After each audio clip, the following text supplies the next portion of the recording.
Yo, what's going on, guys? Crispy Flakes here. For today's video, we are going to be checking out some panic trades for NBA's fringe playoff hopefuls. So basically, teams that are so close to making the playoffs, or maybe even a few games from being out of the playoffs, pulling off some type of trade to really get them over that next hump, as a franchise, which it can kind of go either ways. Like sometimes if you're a team that went into the season with higher expectations, you're not meeting those expectations like the Lakers, then yeah, maybe you pull off a big type of trade. But also if you're a team that, is not really quite anywhere near contention at all, but you still might make the playoffs, I don't like doing trades in that case, just because I feel like sometimes you can get desperate and give up way too many future assets to do so, and where it's just okay, regroup in the offseason, go from there, right, man? So yes, also keep in mind, I don't know how many of you guys are from warm weather climates or cold weather climates, but I'm in Michigan, man. It's always cold as hell. So yes, it's one of those days where the furnace air is heavy, man. So I'm just kind of dying here. So if I am dying on camera, that is why. But let's go ahead and get going on to these trades.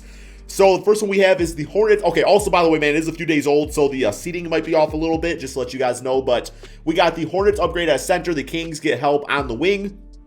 So it's going to be the Hornets getting Rashawn Holmes, Marvin Bagley in exchange for Kelly Oubre, PJ Washington, and Vernon Carey Jr. So really by looking at this, the Hornets get more of your traditional type of big guy route where Kelly Oubre obviously is a wing player that can stretch the floor. PJ Washington, I actually love PJ Washington, man. I really do like a lot. And then Vernon Carey, haven't seen too much of him, but Rashawn Holmes is your basic 10-point, 10-rebound center, gonna, block some shots and stuff. And Marvin Bagley, I mean, what's Marvin Bagley been doing this season, man? I know he's been playing more since some of the executive changes and stuff with the team, but yeah, Marvin Bagley, the third. So what's he doing this season?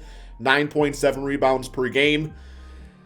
I mean, to be quite honest, I don't know if I'm giving up PJ and Kelly Oubre for essentially a maybe scenario with Marvin and then Rashawn Holmes, who it's Mason Plumlee's fine. They probably could use a better center, like a Miles Turner, but I don't think Rashawn Holmes is that big of an upgrade over Mason Plumlee to the extent where it's going to make that huge of a difference. So, yeah, I definitely like this trade better for the Sacramento Kings, I would say. Next up, we have the Celtics swap defense for shooting with the Hawks. Hawks definitely could use some of that defense, and they have plenty of offense to give up. So this is going to be, okay, here we go. We got straight up John. Hey, there we go, man. Marcus Smart. I've been saying for years now that Marcus Smart would be the perfect player next to Trae Young for so many reasons, man. It's exactly what that team needs. And I actually really like John Collins on the Celtics too, just for his stretching abilities, because for a while there you see some Jason Tatum play some power forward, you've seen some Al Horford at power forward. I think really they could just solidify down and have, or maybe consolidate the lineup. Jaylen Brown's your shooting guard, Jason Tatum's your small forward, and then John Collins is your power forward, which at times, I don't love John Collins as center, but you can do small ball things with that. Small ball, he's 6'10", but he's kind of soft to play at the center position. So, offensively speaking, I actually really do like it a lot. I think it makes sense for both sides. So, yeah, then Josh Richardson also just a nice, what's the best word I'm looking for here, man? Utility type of player, I guess. Utility probably is the best word I can think of. Okay, next up we have the Raptors bring Jakob Poeltl back to Toronto. I forgot this man was drafted by the Raptors, but he very much was. So this is going to be Jakob Poeltl for Chris Boucher in a 2022 first-round pick, top 10 protected. Okay, that's fair. The Raptors, I don't think, are going to be in the top 10 pick range unless things go really bad the second half of the season. I don't expect them to. Chris Boucher gives them some spacing on the team. Yeah, I like it. And then Jakob Poeltl is just, once again, a very, I would say, underrated defensive player. If you don't think of Jakob Poeltl as a great defensive player, you need to. He's just really good at the inside like that. I like it, man. It gives the Raptors kind of what they need right there. I mean, once again, I lean towards more offensively oriented type of centers these days. But, if you're not going to be that, be a Jakob Poeltl and you'll be okay. Next up, we have the Wizards swap prospects for Christian Wood. So this is going to be Christian Wood for Rui Hachimura, Corey Kispert, and Thomas Bryant. Okay. This is kind of interesting.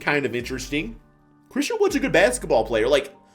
I like Rui Hachimura a lot. I also recognize that that the Wizards do have a lot of forwards between, Hachimura, having Kyle Kuzma, Denny Avila. There's probably other guys that I'm not thinking of, so I could see, getting more of like the center dude with Christian Wood, because I like Gafford a lot. He's great. Thomas Bryant is literally just offense at center. He has no defense. I think Christian Wood kind of rounds things out there pretty nicely. And then, you get the young prospects over on the Rockets. Rui could be a big part of that team, and Corey Kispert adds some shooting. Thomas Bryant, take him or leave him. But next up, we do have the Knicks add scoring playmaking with Caris LeVert. Here we go. So this is going to be Caris LeVert for Evan Fournier and a top 10 pick. I'm sorry, top 10 protected first round pick, which, okay, I do like this. Do I like it for the Pacers, though?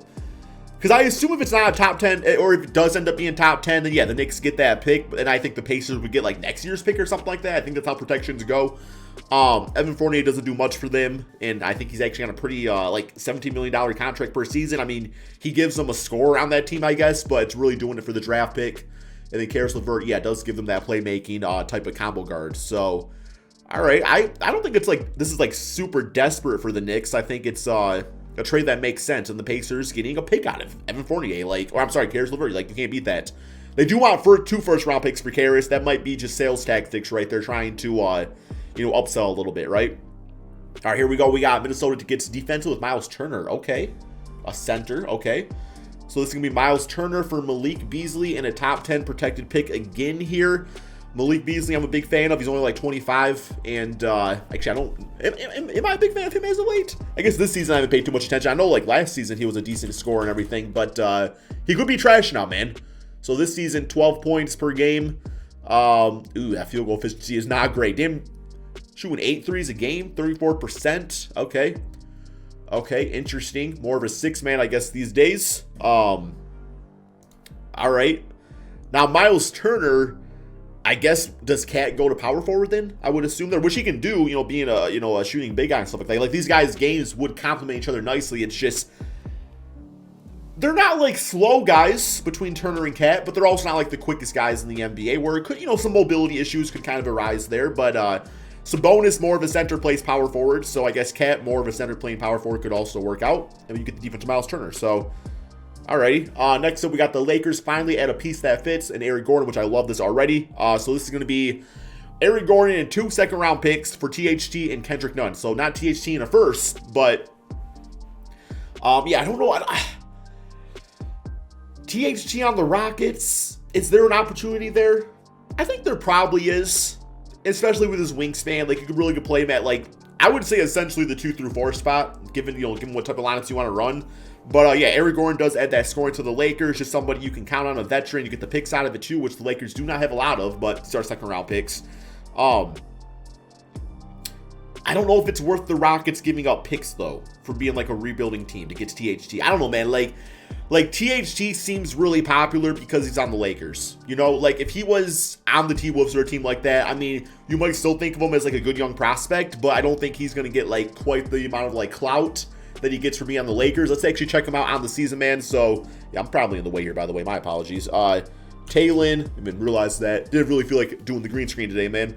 I like, showing off the Pistons wall at times. But yeah, this is THT. So 10 points, 3 rebounds, 3 assists, 26 minutes per game. Let's check out the first 36 numbers.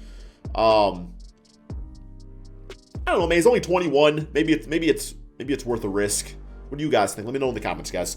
Next up, we have the Clippers pick up some firepower with Terrence Ross. So this is going to be Terrence Ross, Michael Carter-Williams for Eric Bledsoe and 2 second-round picks. Love this trade 1,000,000,000% because Terrence Ross is that type of guy that in most circumstances can be a pretty good scorer in the NBA. He's always been one of the better 6-men out there, which is great for this team because, in the short term, while, Kawhi and Paul George aren't there, Terrence Ross can pick up some of that scoring load for the team. And once they're back, you can shift your lineup and just use Terrence Ross as a 6-man. You'll be better because of it, right? And then Michael Carter-Williams, I mean, he can have decent, moments in the NBA. Not as good as his rookie season, but, yeah, I like this. And then I would say the Magic probably buy out Eric Bledsoe, and then, they get some picks out of it too. So, yeah, I like the trade. Next up, we got Portland Trailblazers. Get Ben Simmons, keep Lillard and McCollum. If it involves Simons, I'm not doing it. We got Ben, yeah. The way Anfernee Simons has been playing, Ben Simmons is great, but this might be a poor take. It probably is a poor take. But if I'm trading anybody at this point, it's going to be CJ first, and then probably, then Nurkic. Really either one of those guys. And then, maybe have a long conversation about Damian Lillard because of how great Anfernee Simons has been playing. But also, I think Simons and Lillard could play together. So I would rather, it's just, man, Anfernee Simons he's been a bucket. He's been a bucket. So I don't know if I'm willing to give him up for Ben Simmons. And obviously, it's recency bias. You would have asked me this a month ago, I would have said yes. But the dude's been playing insane. And, narratives change. Then finally, we have the Pelicans, improved defense, playmaking with Derek White. Derek White for Jackson Hayes, Tomas Satoransky, and a first-round pick. Okay, so we got some swap things going on here. I don't think Derek White's going to save the Pelicans. I think the only thing that's going to save that team is Zion buying back in, getting his health right and everything. But, Derek White's a guy you add to the team. But, yeah, they're not going to be a playoff team because of him. But he's a decent player. If they could get him, yeah, go for it. But, yeah, man, that's all we got for this video. What do you guys all think about these trades here? Let me know in the comment section below. Give me your best, fringe NBA playoff hopeful trade in the comment section below. That's all we got. Peace out, my friends.